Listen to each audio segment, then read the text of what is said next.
Saya mau pinjemin Pak, biarin frame. Habis owner ada yang nawar. Iya pasti gitu. Di, di.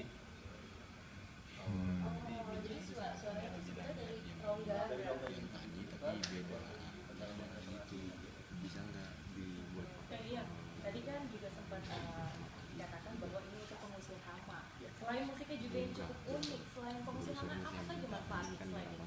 Ya, selain mengusir hama, juga kita pada waktu zaman dahulu itu sering kali untuk mengusir rasa sakti, gitu kan, dan juga para pemuda zaman dulu itu sering bermainkan ini untuk bahasa pergaulan, suruh untuk dimainin. memikat perhatian dari wanita juga. Dan selain itu juga ada untuk ritual zaman dulu. Bikin aja ada beberapa second gitu. Iya kan, iya. Tadi udah kita dengar di awal itu musiknya indah sekali. Tapi ada nada apa aja sih yang bisa dihasilkan dari alat musik karinding ini? Selain yang tadi sudah dimainkan, mungkin bisa dicontohkan salah satu musik seperti apa yang bisa dihasilkan?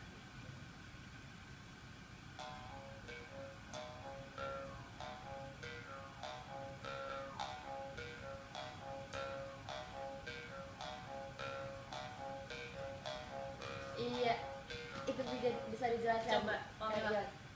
Kamu bisa cobain nggak kayak Kang Ion? Saya belum bisa, mungkin nanti kita akan belajar setelah ini ya. Kang Ion bisa dijelaskan itu apakah itu merupakan nada yang bisa mengusir hama itu?